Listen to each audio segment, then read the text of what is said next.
Oftentimes in life, we are afraid to embrace the things we love. We worry about being ridiculed, demeaned, or rejected, and so either we isolate ourselves or hide what matters to us. But when you find someone who sees your passion and not only acknowledges it, but embraces it, that is a feeling like none other. Such is the premise of My Dress-Up Darling, a show that thrives on its enthusiastic main girl, hilarious and heartfelt moments that endear us to the journey they go on, and a sweet budding romance between a shy doll maker and the dress-up doll who fell in love with him. So stay tuned, everyone, because this is one I think you'll love. My name is General Dane, and this is my review of My Dress-Up Darling, Hajime. My Dress-Up Darling started in 2018 by Shinichi Fukuda with a very interesting reason in mind.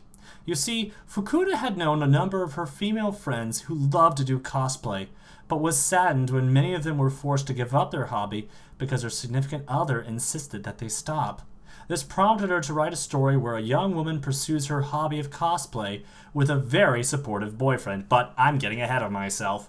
The adaptation would be handled by Cloverworks, which handled the adaptation of the lovely Horimiya from last year, and also did the absolutely gorgeous Akebi sailor uniform from this same winter season. Though there were some concerns, as Cloverworks has a tendency to rush things, as they left out a number of moments from Horimiya's manga in order to fit the whole story into one season, and completely rushed/ruined The Promised Neverland. Having seen the season and reading numerous comments online, it seems that the anime was quite faithful to the manga and no shortcuts were taken. But what is this show even about? Well, the show focuses on Wakana Gojo, a shy, introverted young man who has a singular passion, making Hina dolls. Ever since he was a boy, he thought Hina dolls were the most beautiful things he had ever seen, and wanted to make them just like his grandpa. But sadly, not everyone approved of his dream.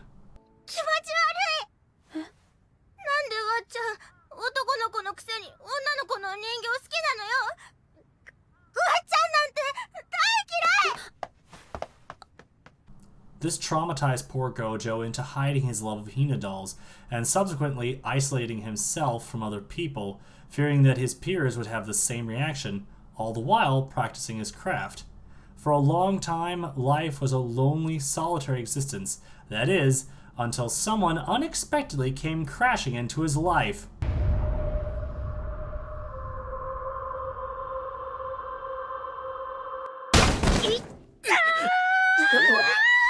Literally. This is Maureen Kitagawa, a popular, fashionable gyaru, beautiful and energetic. Someone who, as Gojo says, but little did he know that these two opposite worlds would soon collide. You see, Kitagawa, along with being a social butterfly, is also a massive otaku, and she is not shy about her passion for it. ねえねえ、それなんとかってアニメのやつ？超オタクじゃん。ないわ。おめえがねえわ。She does not take kindly to anyone who badmouths someone for being passionate about something. She also doesn't like when people are taken advantage of, as some of her classmates flake on their cleaning duties and instead foist them on Gojo. She gives Gojo some good advice about standing up for himself, and Gojo assumes that's the end of it. What a surprise that when Gojo was working on a Hina doll dress in the sewing room at school, who should show up but Kitagawa? Worried that his secret is out and Kitagawa will think he is creepy, he braces for the worst, only to discover...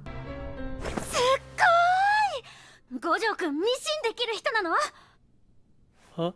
Kitagawa, it seems, has her own secret as well. She wants to get into cosplay. However, after a cursory inspection, Gojo realizes that she is hopelessly inexperienced, and while he has never done a full human-sized dress before, he has the know-how to make it work.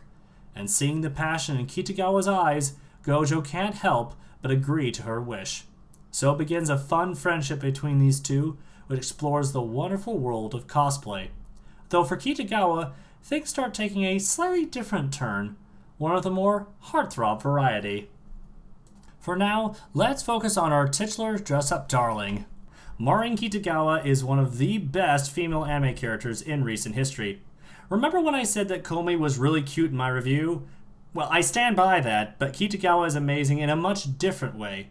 Whereas Komi's charm comes from that bug-eyed look, her adorable Nekomi moments, and that quiet determination she has, Kitagawa has an excited, endlessly energetic way about her that is so much fun to watch.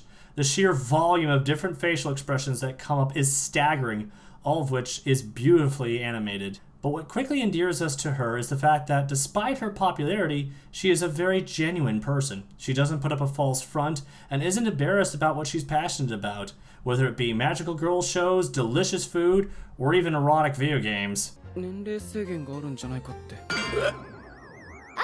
問題なさそうだね。She never holds back anything, even to the point of oversharing that can make Gojo nervous. If she loves something, she wants the whole world to know about it. In fact, when she and Gojo start working on cosplay, she's quick to introduce him as her friend in front of everyone. And when Gojo is embarrassed and worried about people thinking they are together, she has no problem with this. Though by the same token, this honest nature also comes with a level of obliviousness that, along with Kitagawa's flirty teasing, often sends Gojo into a panic. However, unlike other teasing ladies such as Nagatoro, it is not malicious but playful, and she has more than enough moments of care to show that she means no harm. Still, Kitagawa often underestimates the effect that she has on Gojo's sanity, and more than once Gojo has been at his wit's end because of this bubbly bombshell. The first of these is when he has to take her measurements to make their first cosplay and is confronted with her in a bikini. Her making jokes about her bust point seemed to be too much for him. This trend continues throughout the show, which often leads to some hilarious moments. やば、ノーブラじゃん。まあいっか。バレてないでしょ。Oh, he noticed, Kitagawa. He noticed. That being said, there are moments when even she gets embarrassed, and in these moments we get to see that she is, after all, only human. But few things compare to the absolute adorableness of when she starts cosplaying. Seeing her eyes light up, her bouncing for joy, it is a marvel to behold. This show captures the beauty that is had when someone is able to dress up as their favorite characters and for a while become them. I have felt the same joy myself with some of the costumes I have worn, and while most are nowhere near the level of professional cosplayers, it is something I would like to continue with. She also holds a firm belief that when it comes to cosplay, she will only dress up as people she can accurately portray, as anything less would be a disservice to the character. Seeing this level of dedication, the joy it brings her warms my heart every time. What is incredible about the performance of the Seiyu, Hina Suguta, is that this is her first major voiceover role. You would have never guessed it from her great line delivery, as everything she says is just bursting with fun energy and adds so much life to the character. Now, let's focus on our main male lead. Wakana Gojo is an interesting study in that he is a young man who has dedicated himself to a singular goal: to make Hina dolls. Every spare moment he has, he is working on improving his craft and has little interest in anything else. But because of this, Gojo has also missed out on quite a bit, as he has no friends and rarely goes anywhere besides school and the shop where he lives. This self-sheltered life is only opened when Kitagawa enters it. Through her, he makes a friend, goes to a cosplay event, the beach, a manga cafe, a love hotel, wait what? And even a fireworks display, all for the first time. A telling moment for him is during the fireworks where he reflects that each new bold sensation that he's experiencing with the fireworks is wholly new and unexpected. For all the years past, Gojo had simply locked himself away in his room, and the fireworks had been little more than just loud, distracting noises in the distance. But all this has changed, thanks to one remarkable woman.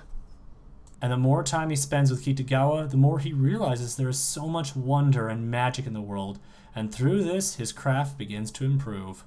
He is also interesting in that he has a quiet determination that leads to impressive outcomes.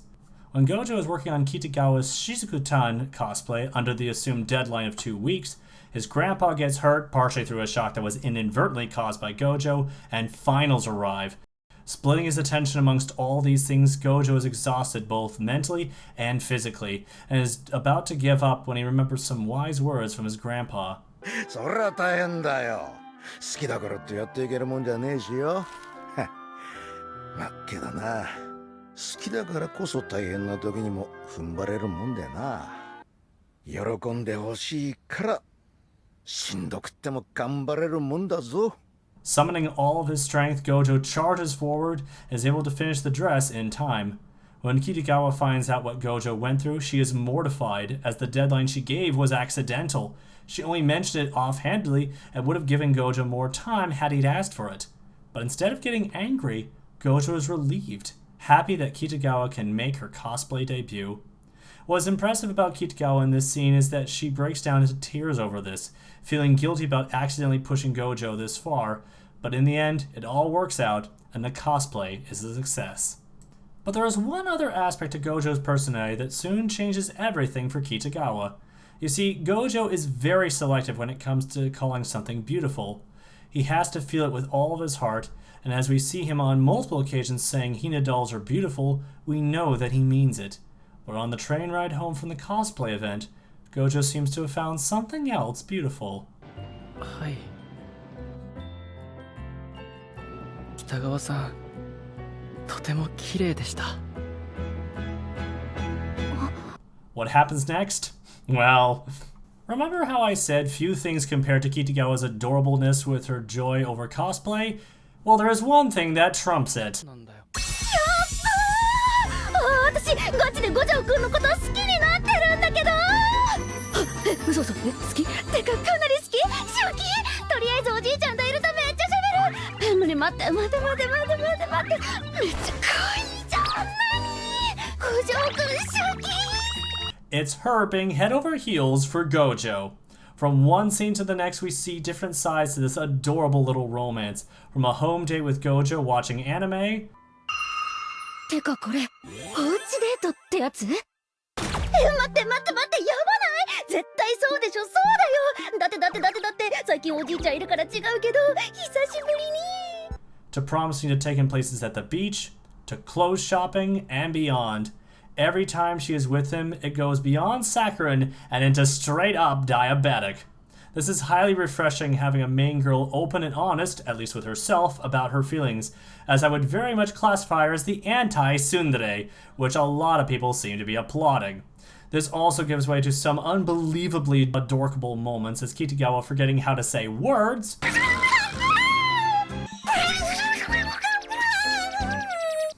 her less than successful attempts at omurice,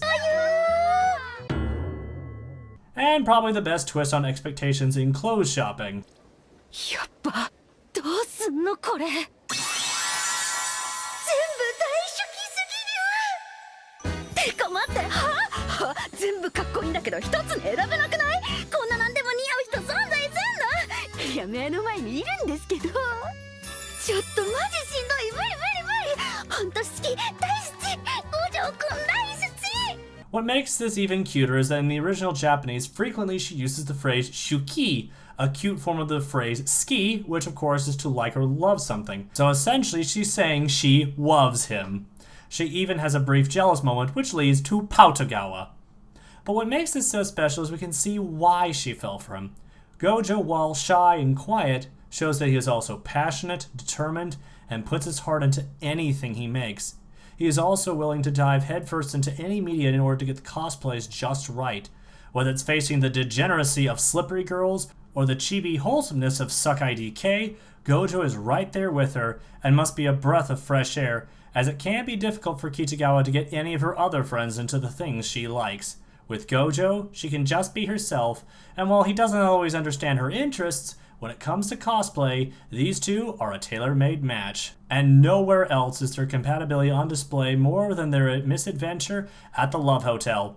No, they didn't go for that. Get your mind out of the gutter. Kitagawa wanted to use it for a cosplay shoot, but classic her didn't check to see what kind of a building it was. And while at first Gojo is in a state of near mental collapse, as soon as Kitagawa changes, everything becomes smooth sailing. It also showcases a great scene where Kitagawa is uncertain she can pull off the cute mini pigtail look that the succubus Liz has, but Gojo is emphatic that she nailed it. From then on, it is a cavalcade of moments where the two are snapping photo after photo, having an absolute blast. Even when Kitagawa is on top of Gojo, neither notice anything at all. Their only focus is getting the perfect lullaby picture. That is, until reality comes crashing in on them. そうだ俺たちは今ラブホテルにいるんだ北川さん今すぐ俺から降りてください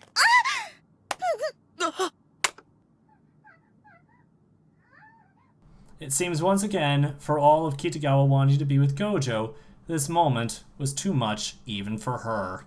On the other end of the scale, we have when these two go to the summer festival and we get to see Kitagawa in a yukata and find out our man Gojo is a nape enthusiast, but don't tell Levi. True to form, Kitagawa loads up on food, and just as it seems her and Gojo are having a moment, at the end, one sweet interaction happens as Gojo carries Kitagawa after she hurts her feet. 来年は絶対気をつけてくるから。来年も The crowning moment of wholesomeness for the series, however, is when Kitagawa, after watching a scary movie on her own, a bad idea since she barely made it through one with Gojo, calls him so she can feel safer. As the two chat, Gojo is falling asleep, and as he loses consciousness, 五条くん、好きだよ。 the love story these two are developing is beyond adorable and unique that complements their very unusual personalities. And while Gojo might not yet realize his feelings for her, Kitagawa can't wait to always be with the guy she loves. While the show is focused on the two main leads, two other girls show up to help take Kitagawa's cosplay game to the next level. Sejuna and Shinju Inui.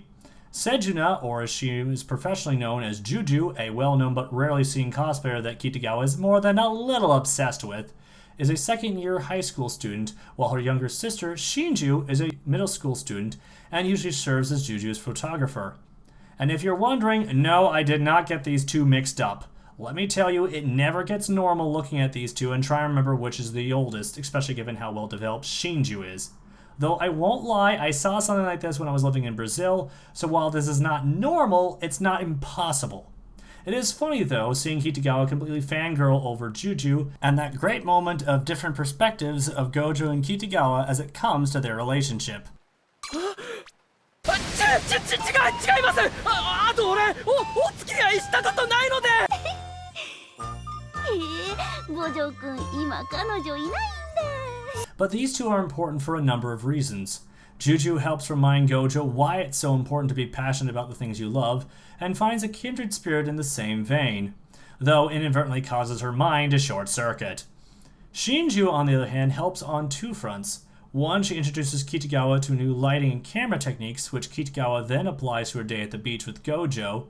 And two, in wanting to try a very tricky cosplay of her own, helps Gojo to improve his critical thinking skills and creativity, which serve him well when making the succubus Liz later. Though not without a close call on Gojo's part with a ballistic button. In the end, however, the results are incredible. 本当に素敵。素敵よ、真珠。似合ってるわ。 It helped as Shinju revealed herself to be similar to Gojo in that she was worried that if her cosplay didn't come out just right, her sister would hate it, as Juju takes cosplaying extremely seriously, something she shares with Kitagawa. In the end, Gojo and Kitagawa were able to help these two sisters get a little closer, and sometime in the future, we just might see these two again. For all the praise I've given this show, there is one thing that makes it so I cannot recommend this to everyone: the fan service. While it is understandable that there will be some fan service in a show about cosplay, it is oftentimes the frequency in which it comes up that gets to me. Nearly every episode has some, even if it's a brief panty shot in one scene. What is most annoying is that the episodes that are my favorite for having adorable Gojo Gawa moments are the ones that have a fair amount of fan service. And the fan service starts fairly heavy in the second episode, as that is the episode with Gojo doing Kitagawa's measurements, all while she is in a bikini. Nearly half the episode is dedicated to that, which makes it hard to sit through at times. Which is a shame because there is plenty of adorable, wholesome moments throughout the show that at times the fan service seems excessive. In fact, the last episode has virtually none, and has some of the sweetest, most lovable moments in the whole show. For some viewers who either enjoy or don't care about fan service, this will not be an issue. For me, it is one of the few things holding it back from being among the absolute best. Still, it doesn't ruin the show for me, since there's still plenty to love. At last we come to the part of the show where I call sub or dub, where I talk about whether it is worth watching the dub of the show or not.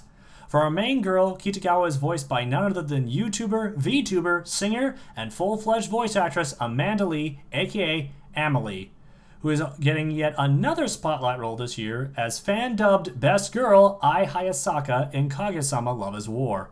Amelie's performance as Kitagawa is admittedly less bubbly and hyper than the original, but one thing that is appreciated is that the line delivery still has a lot of emotion and force behind it, which fits with a slightly different approach to Kitagawa. 五条くん五条くん五条くん五条くん五条くん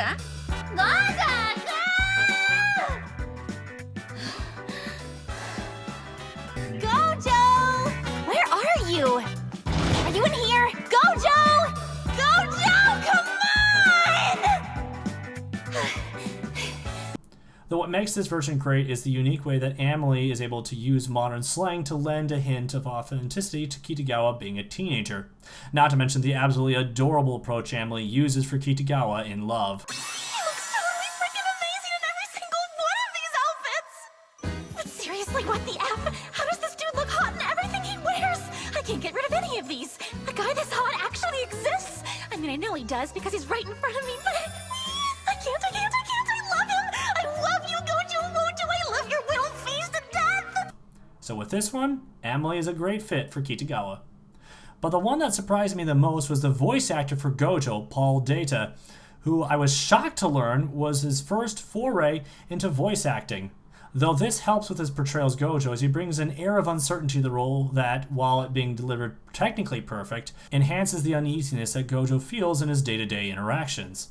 There's a certain authenticity that comes across for him being inexperienced in voice acting, and given the great performance Data gave, I hope to see him more in the future. Let's order some food. Okay, thanks. That actually sounds like a horrible idea.